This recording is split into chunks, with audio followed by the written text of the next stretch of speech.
concentration. ठीक है, so this is change in concentration of reactants या products per unit time. This is known as rate of reaction. ठीक है, तो rate of reaction will be equal to concentration change. तो जो concentration change है वो या reactant की होगी या product की होगी, दोनों से सेम रेट आएगा. और रेट का यूनिट क्या होगा? रेट का बेटा यूनिट क्या होगा? जी बेटा, मोल पर डीएम क्यूब पर टाइम. हाँ, तो टाइम की यूनिट बतानी है. ठीक है, तो that is mole per dm cube per second. पर मिनट भी ले सकते हैं, पर आवर भी ले सकते हैं. ठीक है, लेकिन ऐसा यूनिट की अगर बात करें तो मोल per dm cube per second is the unit of mole, is the unit of rate. अच्छा बेटा, अब ये 3 ग्राफ्स में बना रहा हूँ इसको. ये तो चलो बिल्कुल बेसिक सी बात थी, रेट ऑफ रिएक्शन क्या है और rate is change in concentration per unit time. ना बेटा, just think on this. If I से एक्स एक्सिस पे इफ आई टेक कॉन्सेंट्रेशन, ठीक है, और वाई एक्सिस पे इफ आई टेक रेट, और ग्राफ हो इस तरह से, इसका क्या मतलब है? फिर सेकंड में मैं कंसंट्रेशन ले रहा हूं यहां और रेट ले रहा हूं वाई एक्सिस पे, और second graph I am taking like this. इन दोनों ग्राफ्स में क्या फर्क है? और तीसरा ग्राफ रिप्लेस कीजिए. This is concentration and this is rate, and if the graph is like this. जी बेटा, इनमें क्या डिफरेंस है तीनों ग्राफ्स में? सर पहले में रेट कांस्टेंट है, नो मैटर क्या कंसंट्रेशन जो है आप कितनी चेंज कर रहे हो. दूसरे में वो प्रोपोर्शनल है, और तीसरे में रेट का जो रिलेशनशिप है वो एक्सपोनेंशियल ग्रोथ है विद कंसंट्रेशन. ठीक है, तो इससे इंटरप्रेट क्या हुआ? आप बचपन से पढ़ते आ रहे हो कि rate of reaction depends upon concentration. जब कॉन्सेंट्रेशन ज़्यादा होगी तो रेट ज़्यादा होगा, कॉन्सेंट्रेशन कम होगी तो रेट कम होगी. या आप ओ लेवल में ये बात पढ़ते थे कि आप कॉन्सेंट्रेशन इंक्रीज करें तो रेट इंक्रीज हो जाती है. तो ये जो पहला वाला ग्राफ है, क्या ये उस कॉन्सेप्ट को निगेट नहीं कर रहा? जी सर बिल्कुल. अच्छा बेटा, जी बेटा, और भी बच्चे अपना इनपुट दें. ये फर्स्ट ग्राफ क्या बता रहा है कि कॉन्सेंट्रेशन आप ज़्यादा करें या कम करें, रेट पे कोई फर्क नहीं पड़ रहा. ठीक है, पहला ग्राफ ये बता रहा है. दूसरा ग्राफ ये बता रहा है कि कॉन्सेंट्रेशन डबल करें तो रेट डबल होगी, कॉन्सेंट्रेशन हाफ करें तो रेट हाफ हो जाएगी. और बेटा ये तीसरा ग्राफ क्या बता रहा है कि रेट और कॉन्सेंट्रेशन किस तरह की प्रोपोर्शनैलिटी है रेट और कॉन्सेंट्रेशन में, according to the third graph? Exponential. Exponential है. अच्छा ठीक है. अच्छा बेटा, आप मैथ के बच्चों सब, तो मुझे बताओ इसमें हम मैथ में आप लोग कैसे करते हो थोड़ा? अगर कि ये 3 ग्राफ्स लाइक दिस, अगर ये वाई एक्सिस होता, ठीक है, ये वाई होता, ये एक्स होता, और ये ग्राफ होता, तो इसकी इक्वेशन आप कैसे बनाते मैथ में? आप क्या बोलते? y equals A. हाँ, y इक्वल्स k, ऐसे बोलते? जी सर. Where k would be this value ना, यानी इस केस में y की वैल्यू x पे डिपेंड नहीं कर रही. और इसको कैसे बोलते अगर ये y होता, ये x होता और ये ग्राफ होता? अब इक्वेशन क्या होती? y is equal to x. y is equal to x होती. अच्छा शाबाश, ठीक है. और अगर ये इस तरह होता, ये y है, ये x है, और ये इधर से स्टार्ट होता? y is equal to mx plus c. अच्छा चलो, ये अब केमिस्ट्री में ये हम नहीं पढ़ रहे. ठीक है, ओके. तो इसको आप कैसे बोलते? इस ग्राफ की इक्वेशन क्या होती? y is equal to sir y equal to x. y equals x square. अच्छा ठीक है, ठीक है. अच्छा, अब चूंकि हम y और x की टर्म्स में तो नहीं जा रहे, हम तो रेट और कॉन्सेंट्रेशन की टर्म्स में हमने ये ग्राफ लिए हुए हैं. अच्छा बेटा, हम अब यहाँ ये 3 ग्राफ हमें ये बता रहे हैं कि हम रिएक्शंस को क्लासिफाई करेंगे, 3 तरह की क्लासिफिकेशंस करेंगे. यानी हमारे पास 3 तरह के रिएक्शंस होते हैं in terms of their rate concentration relationship. 3 तरह के रिएक्शंस होते हैं बेटा. पहला रिएक्शन इस तरह का जिसका ग्राफ ये हो, इसको हम बोलेंगे जीरो ऑर्डर रिएक्शन. क्या बोलेंगे? zero order reaction. Now zero order reactions are those reactions in which rate does not depend upon the concentration of reactants. Concentration ज्यादा करें कम करें रेट पे कोई फर्क नहीं पड़ेगा. Such reactions are known as zero order reactions. ठीक है. दूसरी तरह के रिएक्शंस ऐसे होंगे जिसमें रेट कॉन्सेंट्रेशन के डायरेक्टली प्रोपोर्शनल होगा. तो अगर रेट और कॉन्सेंट्रेशन डायरेक्टली प्रोपोर्शनल हो तो ये फर्स्ट ऑर्डर रिएक्शंस होंगे. First order reaction will be like this. और थर्ड सिचुएशन ये है कि जिसमें rate is proportional to square of concentration. जब रेट स्क्वायर ऑफ कॉन्सेंट्रेशन के प्रोपोर्शनल हो तो ये होंगे सेकेंड ऑर्डर रिएक्शन. किसी का कोई क्वेश्चन है? सर दोबारा रिपीट कर. बेटा इन टर्म्स ऑफ रेट अब हम क्लासिफाई करेंगे रिएक्शंस को. तो तीन तरह की क्लासिफिकेशन आपके सामने है. लेफ्ट साइड वाला ग्राफ ये बता रहा है कि रेट ये कांस्टेंट रह रहा है भले जो भी कॉन्सेंट्रेशन हो. रिएक्टेंट की कॉन्सेंट्रेशन जो भी हो इस रेट पे कोई फर्क नहीं पड़ रहा. ऐसे रिएक्शन को हम जीरो ऑर्डर रिएक्शन बोलेंगे. ठीक है. ये जो क्लासिफिकेशन बोलेंगे. सॉरी सही पेपर वगैरह में भी यही बोलेंगे इसे. हाँ पेपर में भी इसको जीरो ऑर्डर बोलेंगे. बल्कि एग्जामिनर आपको डेवलप करेगा सारी सिचुएशन और हम इन ऑर्डर्स के बेस पे चैप्टर आगे कैरी करेंगे. सही है सर. ठीक है. अब आगे इस चैप्टर में फ्रीक्वेंटली हम यूज करेंगे ये term zero order, first order, second order. तो इसलिए शुरू में अब ये समझना जरूरी है कि इसका मतलब क्या है जीरो ऑर्डर का. तो जीरो ऑर्डर ऐसा रिएक्शन होता है जिसमें रेट कॉन्सेंट्रेशन पे डिपेंड नहीं करती. ठीक है बेटा. जीरो ऑर्डर ऐसा रिएक्शन होता है जिसमें रेट कॉन्सेंट्रेशन पे डिपेंड नहीं करती. ठीक है बेटा. याद रखिए बात. अब इसकी एग्जाम्पल अगर मैं दूं आपको बेटा, वो एग्जाम्पल सिलेबस बेस्ड नहीं है, जनरल एग्जाम्पल है. एक मिनट बेटा ये देखें, ये जनरल एग्जाम्पल है. ठीक है. ये आप इसको याद करने की जरूरत नहीं है. देखो गोल्ड की सरफेस पे ये general example. Okay. General example जो गोल्ड की, इसको मेमोराइज नहीं करना. ओके. गोल्ड की सरफेस पे अमोनिया डिकम्पोज होता है. ठीक है. NH3 को अगर रखें ना गोल्ड की सरफेस पे तो अमोनिया डिकम्पोज हो जाता है इनटू N2 एंड H2. ये बैलेंस इसको कर लें या बैलेंस हो गई. ठीक है.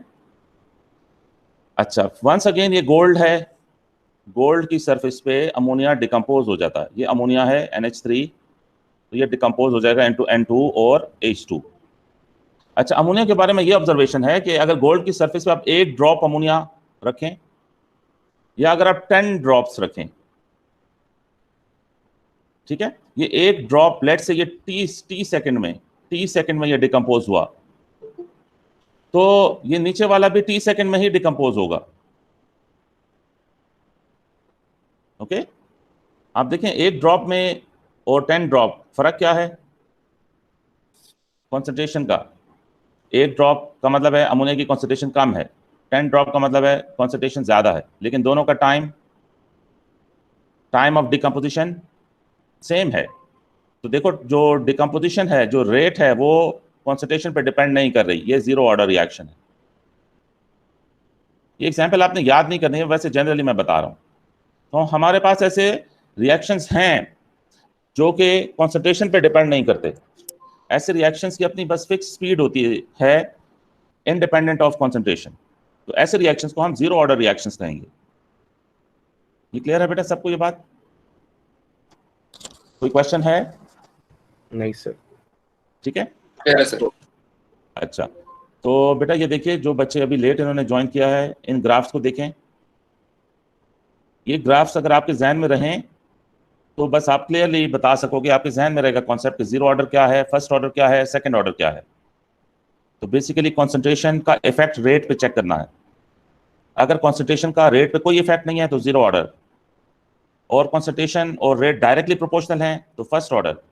और राइट साइड पे देखें अगर कॉन्सेंट्रेशन और रेट एक्सपोनेंशियली प्रोपोर्शनल है तो फिर सेकंड ऑर्डर रिएक्शन होगा. ठीक है. एनी क्वेश्चन बेटा? मैं इसलिए इस पे वेट कर रहा हूं कि ये बिल्कुल बेस है, ये बिल्कुल समझ में आनी चाहिए, वरना आगे चैप्टर में बार बार ये डिस्कशन करेंगे और कंफ्यूजन रहेगी आपको कि जीरो ऑर्डर क्या है, फर्स्ट ऑर्डर क्या है, सेकंड ऑर्डर क्या है. इन ग्राफ्स को बिल्कुल जहन में बिठा दें और इन्हीं ग्राफ्स के बेस पे ही आपने डिफाइन करना है जीरो ऑर्डर को, फर्स्ट ऑर्डर को, सेकंड ऑर्डर को. अच्छा डिफाइन करने का एक मार्क होगा. ठीक है. examiner can ask you to define zero order reaction. So zero order को कैसे define करना है? When rate of reaction is independent of concentration of reactant. This is zero order. First order को बेटा कैसे define करना है? कि when rate is directly proportional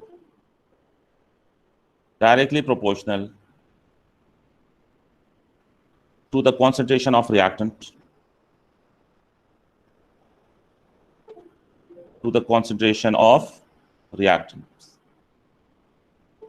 और फिर सेकेंड ऑर्डर को कि when rate is directly proportional to square of concentration. When rate is directly proportional to the square of concentration. ठीक है, तो ये होगा सेकेंड ऑर्डर रिएक्शन. ठीक है, अब्दुल्ला साहब बेटा आपको क्लियर हुआ? आपने थोड़ा लेट ज्वाइन किया. अब्दुल्ला साहब क्लियर हो गया बेटा. अली रजा बेटा आपको क्लियर है ये कॉन्सेप्ट? और इब्राहिम साकिब? ठीक है, ओके जी बेटा. आप बताएं इसको मैथमेटिकली हम कैसे एक्सप्रेस करें?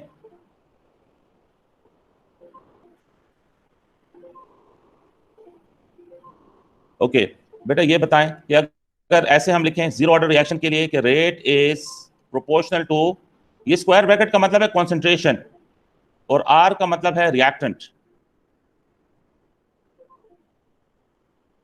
ठीक है, तो इधर मैं जीरो प्लेस कर रहा हूं. Rate is directly proportional to reactant की कॉन्सेंट्रेशन पे पावर जीरो. इसका मतलब है कि रेट रिएक्टेंट की कॉन्सेंट्रेशन पे डिपेंड नहीं कर रही. रिएक्टेंट की कॉन्सेंट्रेशन का एक्सपोनेंट जीरो लिया है, तो फिर रेट इक्वालिटी में अगर मैं चेंज करूं प्रोपोर्शनैलिटी को तो के यूज करेंगे. प्रोपोर्शनैलिटी को इक्वालिटी में कन्वर्ट करें, के यूज करेंगे, K into R raise to the power zero. या इसको यूं भी लिख सकते हैं रेट इक्वल्स के. तो बेटा ये जो इक्वेशन मैंने लिखी इसको बोलेंगे रेट इक्वेशन. क्या बोलेंगे बेटा? रेट इक्वेशन बोलेंगे. और इसमें जो के है वो रेट कांस्टेंट है. सर ये आर के ऊपर जीरो क्यों है? क्योंकि रिएक्टेंट की कंसंट्रेशन पे रेट डिपेंड नहीं कर रही. ऊपर ग्राफ देखो ना, ये ग्राफ देखो. एक मिनट बेटा इस तरह से देखो, ये देखो बेटा, अगर यूं हो ये रेट है वाई एक्सिस पे, एक्स एक्सिस पे कंसंट्रेशन है और ग्राफ आपके पास यूं है, तो ये कौन सा ऑर्डर है? कौन सा ऑर्डर है बेटा? जीरो ऑर्डर है. जीरो ऑर्डर को आप इस ग्राफ से कैसे आप एक्सप्लेन करोगे? जीरो ऑर्डर रिएक्शन में रेट डिपेंड नहीं करती कंसंट्रेशन चेंज पे. ठीक है, इस तरह से आपने डिफाइन करना है कि जब रेट डिपेंड ना करे कंसंट्रेशन पे तो that reaction is zero order reaction.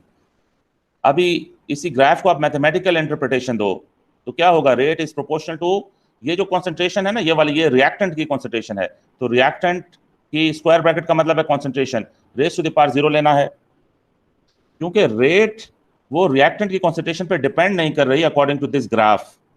या in zero order reaction rate concentration पे डिपेंड नहीं करती, इसलिए कंसंट्रेशन का एक्सपोनेंट जीरो लिया है. जी बेटा किसी का कोई क्वेश्चन है? बेटा मैं स्लोली इसलिए मूव कर रहा हूं कि ये पॉइंट क्लियर हो जाएं. तो रेट इक्वल प्रोपोर्शनैलिटी को इक्वलिटी में चेंज करो तो you have to place proportionality constant which is K, फिर R raise to the power zero. तो बेटा इस इक्वेशन को हम क्या बोलेंगे? Rate equation. ये रेट इक्वेशन है, लेकिन ये जीरो ऑर्डर की रेट इक्वेशन है. जीरो ऑर्डर की rate equation will be like this. और इसमें जो के है वो के प्रोपोर्शनैलिटी कांस्टेंट है या रेट कांस्टेंट है. के इज रेट कांस्टेंट. ठीक है, और इस रेट इक्वेशन को आप यूं भी लिख सकते हैं आर रेट इक्वल्स के.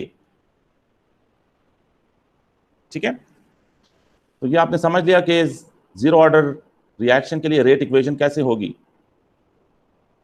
अब उसके बाद बेटा रेट इक्वेशन डेवलप करें. ये कौन सा ऑर्डर है? This is rate, this is concentration of reactant, और ये ग्राफ हो. Which order? It is first first order reaction है ये, ठीक है। अच्छा, फर्स्ट ऑर्डर रिएक्शन में क्या होगा बेटा, जब आप कॉन्सेंट्रेशन डबल करेंगे तो रेट डबल हो जाएगी, जब आप कॉन्सेंट्रेशन हाफ करेंगे तो रेट हाफ हो जाएगी। तो 1 मार्क की डेफिनेशन आपसे पूछ सकता है एग्जामिनर, तो आप बोलेंगे कि when rate is directly proportional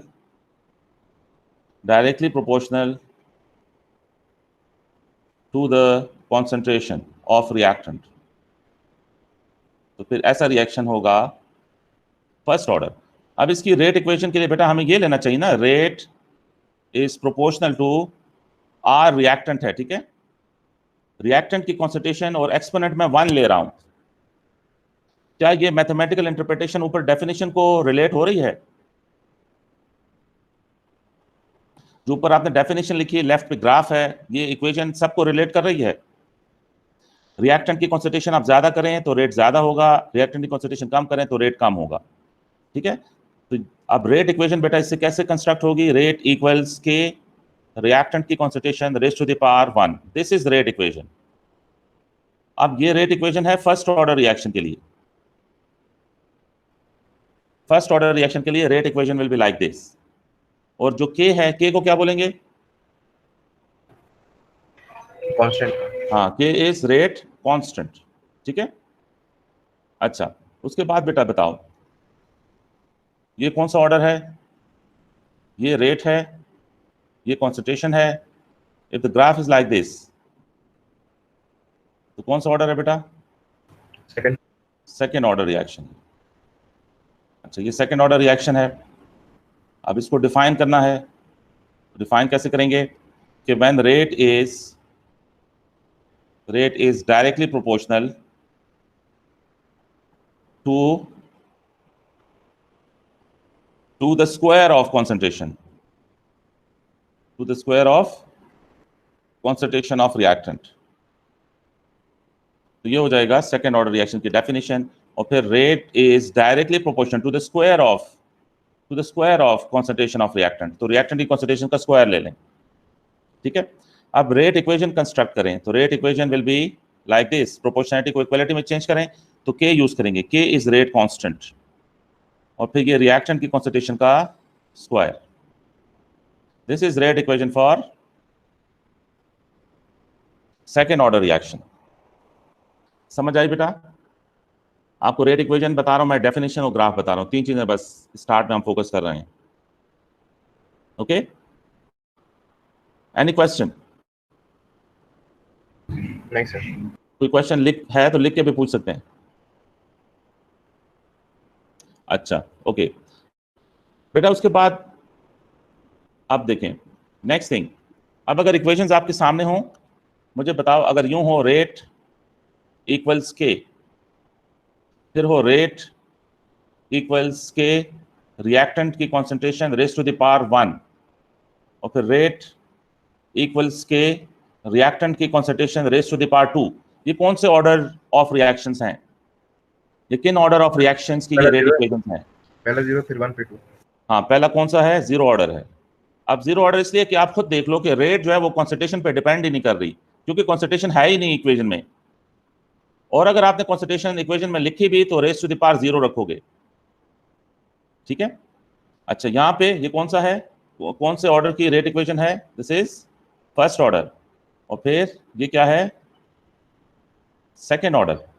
अच्छा, अब बेटा मैं जनरली आपको बता रहा हूं कि ये जो ऑर्डर है ये क्या है। आप बेटा खुद पहले बताओ, आपके ज़हन में ऑर्डर का क्या मतलब आ रहा है, ऑर्डर को कैसे हम डिफाइन करेंगे।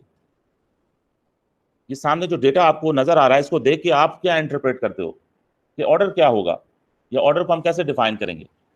सर रिएक्टेंट की कॉन्सेंट्रेशन के ऊपर जो पावर है, पावर है, शाबाश। तो यानी ऑर्डर को हम ये कंसिडर करेंगे एक्सपोनेंट। ऑर्डर असल में क्या है बेटा, एक्सपोनेंट है, किसका, exponent of concentration of reactant,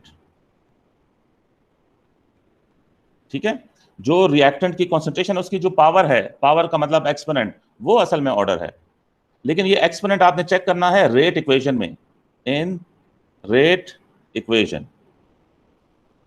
ठीक है। रेट इक्वेशन में रिएक्टेंट की कॉन्सेंट्रेशन की जो भी पावर होगी दैट इज ऑर्डर, ऑर्डर को हम इस तरह से डिफाइन करेंगे। तो देखो ये 0 है एक्सपोनेंट तो 0 ऑर्डर, यहाँ पे एक्सपोनेंट 1 है तो फर्स्ट ऑर्डर, इधर एक्सपोनेंट 2 है तो सेकेंड ऑर्डर। ठीक है बेटा? ओके बेटा, नेक्स्ट थिंग इज एग्जामिनर आपको कहेगा कि डिफाइन करें रेट कांस्टेंट को। डिफाइन रेट कांस्टेंट, तो कैसे डिफाइन करेंगे? How to define rate constant? Define rate constant. तो बेटा rate constant is K. Define rate constant, rate constant is K. Yes बेटा, ऊपर ये डिस्कशन देख लें और फिर आप डिफाइन करें रेट कांस्टेंट को।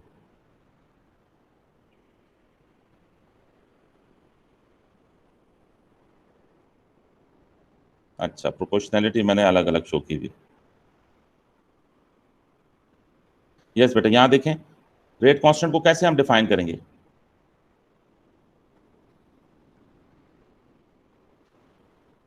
जी बेटा, how to define rate constant?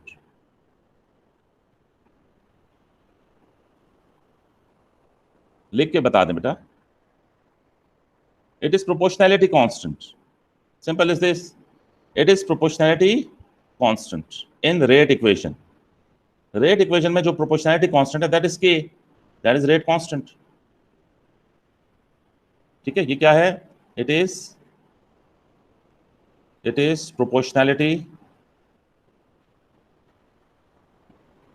it is proportionality constant in rate equation। ठीक है? अच्छा बेटा, ये बात ध्यान में रखें, ये रूल ध्यान में रखें कि जो k है ये डायरेक्टली प्रोपोर्शनल है टेम्परेचर के। Rate constant is directly proportional to temperature. Temperature ज्यादा होगा तो रेट कांस्टेंट यानी k ज्यादा होगा, टेम्परेचर कम होगा तो रेट कांस्टेंट k कम होगा। k टेम्परेचर पे डिपेंड करता है। तो rate constant is directly proportional, ये आपको याद रखनी है बात, directly proportional to the temperature. ठीक है, K is directly proportional to temperature. Rate constant temperature पर डिपेंड करता है। तो बेटा अब अगर मैं लूं यहाँ पे ये टेम्परेचर और इधर मैं लूं K, तो कैसे होगा रेट? ये ग्राफ कैसे बनेगा? किसी एक पास पेपर क्वेश्चन में 1 मार्क का ये क्वेश्चन है, ठीक है, कि आपने ये ग्राफ बनाना। तो यस, के जो है टेम्परेचर के डायरेक्टली प्रोपोर्शनल है। टेम्परेचर आप ज्यादा करो तो के ज्यादा होगा एंड वाइस वर्सा। ठीक है, ये बात याद रखनी है। ओके, के और टेम्परेचर ये डायरेक्टली प्रोपोर्शनल है। अब बेटा के की यूनिट्स पे आ जाएं, हमने डिस्कस करना है यूनिट्स ऑफ के। तो यूनिट्स ऑफ के पहले तो बताएं, जीरो ऑर्डर रिएक्शन की रेट इक्वेशन क्या होगी? जीरो ऑर्डर रिएक्शन की रेट इक्वेशन क्या होगी बेटा? Rate equal to K. Rate equals K. फिर फर्स्ट ऑर्डर की रेट इक्वेशन क्या होगी? A times concentration of R। Concentration raise to the power 1। फिर सेकेंड ऑर्डर की A times concentration of R square। Square. अब के की unit क्या होगी? यहाँ के की यूनिट क्या होगी? मोल पर डीएम पर सेकंड। हाँ, के की वही यूनिट होगी जो रेट की यूनिट होगी। के की वही यूनिट होगी जो रेट की यूनिट होगी। तो के की यूनिट है mole per dm cube per second, क्योंकि रेट की ये यूनिट है। ठीक है, अच्छा अब नेक्स्ट में के की क्या यूनिट होगी? देखो ये रेट की यूनिट है mole per dm cube per second के, और कॉन्सेंट्रेशन की क्या यूनिट है? Mole per dm cube. तो अब देखो this mole per dm cube will be cancelled with this mole per dm cube. तो के की यूनिट क्या होगी? पर सेकेंड। यानी फर्स्ट ऑर्डर रिएक्शन में अकॉर्डिंग टू रेट इक्वेशन के की यूनिट है पर सेकेंड। और फिर नेक्स्ट में क्या होगी बेटा? Someone should calculate. Second order reaction में के की यूनिट क्या होगी? डीएम क्यूब पर मोल पर सेकंड। अच्छा ठीक है, for that you can do working. ये मोल पर डीएम क्यूब है, पर सेकेंड है के, और उसके बाद है mole per dm cube square. तो this square is cancelled with this mole per dm cube. तो it will be mole inverse dm cube per second, ये K की यूनिट है, ठीक है। अच्छा, K की यूनिट्स आपने बता दी, ओके। अच्छा बेटा, अब अगर मैं ये बताऊं आपको, जी बेटा, एनी क्वेश्चन, एनी क्वेश्चन बेटा? ओके।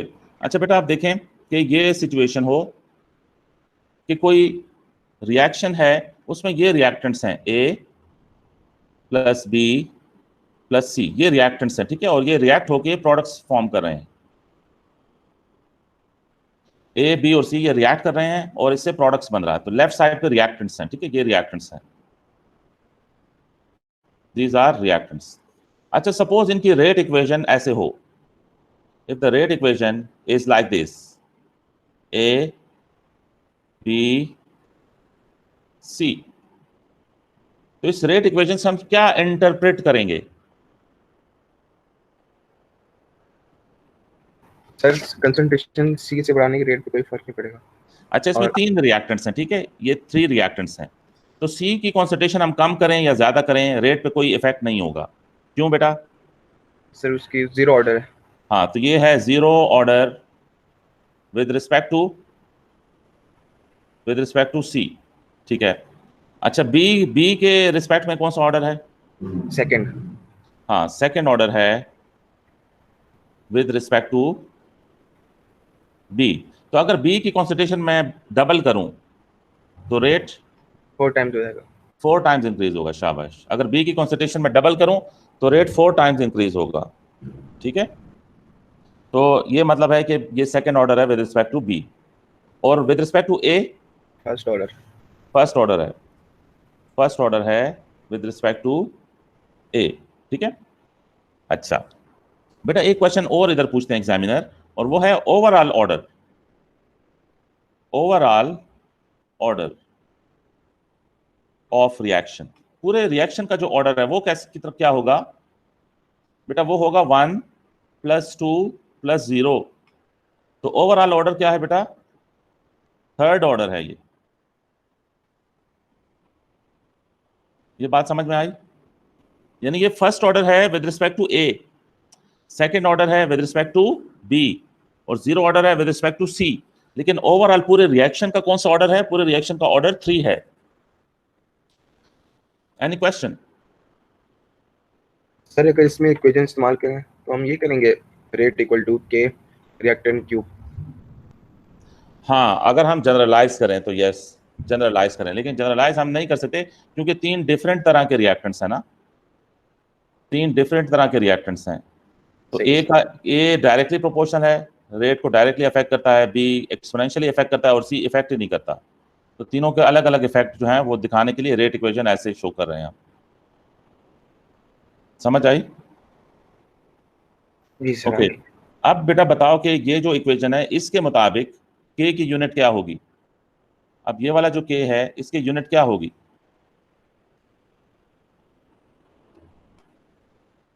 इसकी यूनिट आपने कैसे निकालनी है बेटा? DM6 पर मोल पर सेकंड। हाँ, थ्रू कैलकुलेशन आपने प्रोसीड करना है। तो आप देखें लेफ्ट साइड पे रेट है, तो रेट इज मोल पर dm क्यूब पर सेकेंड, और फिर K, और K के बाद फिर मोल पर dm क्यूब है, उसके बाद मोल पर dm क्यूब स्क्वायर है, और उसके बाद तो पावर 0 है तो लिखने की ज़रूरत नहीं है। तो कैंसिलेशन इसकी और इसकी होगी, तो K की यूनिट क्या होगी बेटा? मोल को इस तरफ लेकर आए तो मोल पावर -2 और DM6 पर सेकेंड। बेटा एक मिनट, स्कूल से फोन है जी। अस्सलाम वालेकुम। जी अच्छा, कोई एक थोड़ी देर बाद कॉल करें, ठीक है। Okay, so mole raise to power -2 DM6 पर सेकेंड, ये यूनिट होगी K की, ठीक है। अच्छा बेटा, यहाँ जो डायग्राम आप ये जो सामने आपको नजर आ रहा है स्क्रीन पे, इससे हम 2 तरह के ऑर्डर्स को डिफाइन करेंगे। 2 तरह के ऑर्डर्स हैं, एक है ऑर्डर ऑफ रिएक्शन, और एक है ऑर्डर ऑफ रिएक्टेंट्स। ठीक है, तो ऑर्डर ऑफ रिएक्टेंट क्या होगा, एक्सपोनेंट होगा, exponent of reactant, exponent of concentration of reactant in rate equation. ये जो एक्सपोनेंट है ये रिएक्टेंट का ऑर्डर है, लेकिन जो ओवरऑल ऑर्डर है वो सम ऑफ द एक्सपोनेंट्स होगा। ये बात समझ में आई बेटा? जो ओवरऑल रिएक्शन का ऑर्डर है वो एक्सपोनेंट्स को आप सम करोगे, और किसी एक रिएक्टेंट का जो ऑर्डर है वो एक्सपोनेंट होगा। तो ये दो टर्म्स हैं, ऑर्डर ऑफ रिएक्टेंट, ठीक है, एक है ऑर्डर ऑफ रिएक्टेंट और एक है order of reaction. Order of reaction, yes, ये क्या है, ऑर्डर ऑफ रिएक्टेंट, ये एक्सपोनेंट है, exponent of concentration of reactant in rate equation, ठीक है। और नीचे order of reaction, it is the sum of exponents, sum of exponents of concentration in rate equation.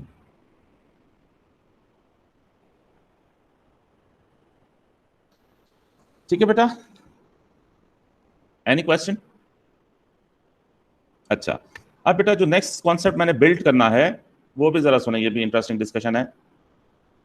ये नेक्स्ट कॉन्सेप्ट हम build कर रहे हैं, लेट्स से हम कोई रिएक्शन ले रहे हैं, कोई रिएक्शन ले लीजिए बेटा, लेट हम ये ले लेते हैं 2NO2 gas and this converts into N2O4, ठीक है। ये सपोज मैंने कोई रिएक्शन लिया, ये एग्जाम्पल है। अच्छा बेटा, अब आप ये NO2 के कितने मोल्स हैं इस इक्वेशन में? हाँ, many moles of NO2 are there? 2 sir, 2 moles हैं। तो ये जो 2 मोल्स हैं ये ऑर्डर नहीं है। ये जो मोल्स होंगे बैलेंस इक्वेशन के, ये ऑर्डर कंसिडर नहीं होंगे, ठीक है। जो ऑर्डर होता है वो एक्सपेरिमेंटल थिंग है। Order is deduced from experimental data.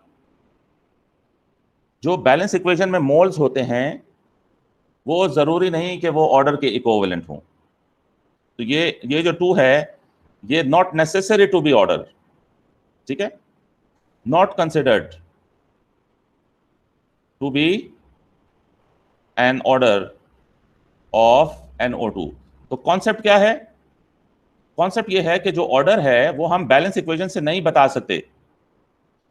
Concept ये है कि जो मोल्स हैं, moles of reactants in balance equation are not necessary, are not required to be an order, ठीक है। तो जो ऑर्डर है वो that is experimental thing. Order is what? Experimental thing. तो एक्सपेरिमेंटल डेटा से आप ऑर्डर बता सकते हो, इक्वेशन से नहीं बता सकते,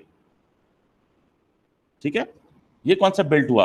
अब मैं एक एग्जांपल करवा रहा हूं।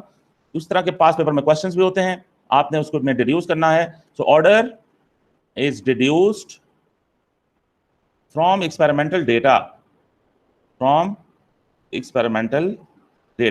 अच्छा, एक्सपेरिमेंटल डेटा एग्जाम में आपको गिवन होगा, पेपर में एक्सपेरिमेंटल डेटा आपको देंगे, ठीक है। और फिर हायर लेवल पे अगर आपने ऑर्डर कैलकुलेट करना है तो फिर आप लैब में पहले एक्सपेरिमेंटल डेटा निकालेंगे। अच्छा, एक्सपेरिमेंटल डेटा किस तरह से होगा, मैं बिल्कुल सिंपल सी एग्जांपल बता रहा हूं। Let's say A 2 moles of A reacts with 1 mole of B और इससे प्रोडक्ट बनता, ठीक है, ये प्रोडक्ट बनता। आपको डेटा इस तरह से देंगे, ये है एक्सपेरिमेंट 1 2 3। अच्छा, ये है कॉन्सेंट्रेशन ऑफ A, ये है कॉन्सेंट्रेशन ऑफ B और ये है रिलेटिव रेट, ये आपको गिवन होगा, ठीक है, ये डेटा गिवन होगा। अच्छा, लेट्स से जो A है वो है 0.1 एक्सपेरिमेंट 1 में, इधर हमने 0.2 लिया, ओके, इधर हमने इसको लिया 0.2, ओके, इसको हम ले रहे हैं 0.5, इसको हम ले रहे हैं 0.5 और इसको हम ले रहे हैं 1.0। अच्छा, और यहाँ पे हम रिलेटिव रेट ले रहे हैं लेट्स से 8, यहाँ पे हम रेट ले रहे हैं 16 और यहाँ पे हम ले रहे हैं 64। अच्छा बेटा, आप जरा देखें, क्या आप बता सकते हैं कि A रेट को किस तरह से इफेक्ट कर रहा है और B रेट को किस तरह से इफेक्ट कर रहा है इन एक्सपेरिमेंट्स के according? Sir A first order से कर रहा है और बी सेकंड। ए फर्स्ट ऑर्डर से कर रहा है और बी सेकंड से, कैसे? सर ए जब डबल हुआ तो रेट भी डबल हो गया, लेकिन हाँ। जब बी डबल हुआ तो स्क्वायर हो गया। ठीक है ए, लेकिन इसके लिए आप पहले एक्सपेरिमेंट डिसाइड करें। एक्सपेरिमेंट 1 एंड 2 को अगर चेक करें तो एक्सपेरिमेंट 1 एंड 2 में आप देखें कि बी कांस्टेंट है, बी की कॉन्सेंट्रेशन कांस्टेंट है। इसका मतलब यह है कि रेट में को जो कुछ भी हुआ वो ए की वजह से हुआ। जब बी कांस्टेंट है तो ए ने रेट को इफेक्ट किया। अब ए ने रेट को किस तरह से इफेक्ट किया? ए डबल हुआ तो रेट भी डबल हुआ। 8 का डबल 16 है और 0.1 का डबल 0.2 है। ठीक है, तो ए डबल हुआ एक्सपेरिमेंट 1 में, एक्सपेरिमेंट 1 एंड 2 में ए डबल हुआ तो रेट भी डबल हुआ। इसका मतलब क्या है? इसका मतलब है कि ये है first order with respect to A. ठीक है, क्योंकि डबलिंग, ये एग्जाम में आप इसी तरह रीजन लिखोगे, doubling concentration of A doubles the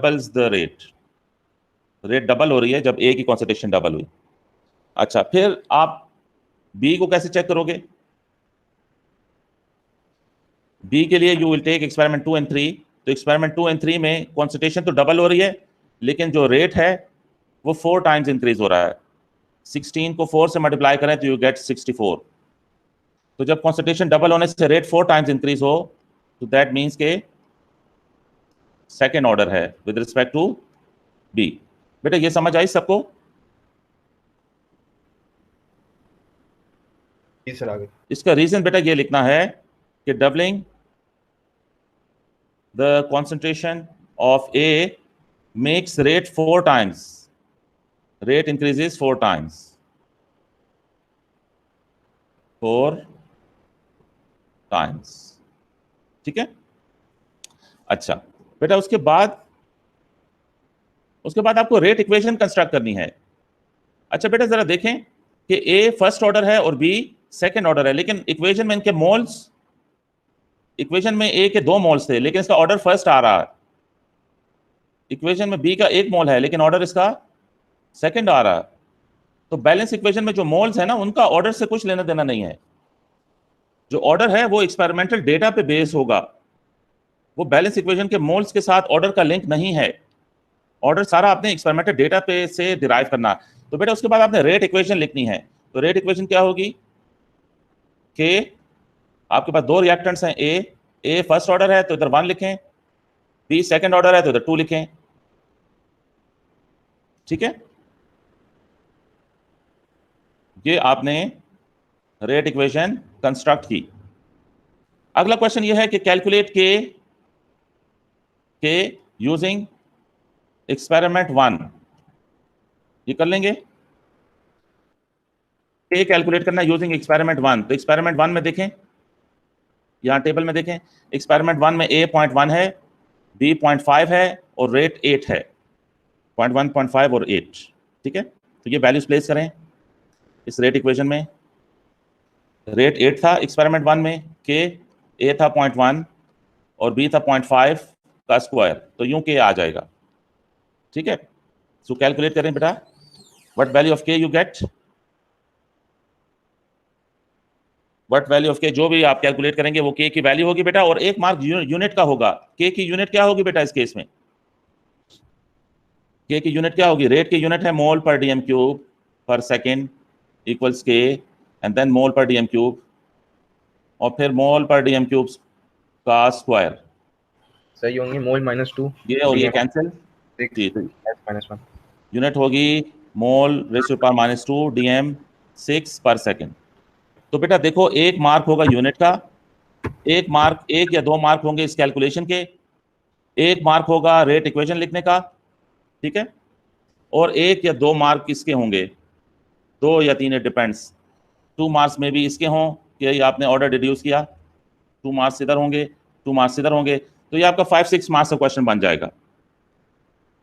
ठीक है, आपको यूं इस तरह टेबुलेशन डेटा मिला गिवन होगा, उससे आपने रिएक्टेंट्स का ऑर्डर निकालना होगा, और रिएक्टेंट्स के ऑर्डर को फिर मैं नेक्स्ट क्लास में डिटेल से बताऊंगा कौन कौन से मेथड्स हैं जो आप टेबल पे अप्लाई करोगे और ऑर्डर कैलकुलेट करोगे। फिर उसके बाद आपने रेट इक्वेशन बनानी होगी, रेट इक्वेशन के बाद आपसे कैलकुलेशन करवाएंगे। ठीक है, और यूनिट्स आपसे पूछेंगे तो यूं ये क्वेश्चन आगे प्रोसीड करेगा।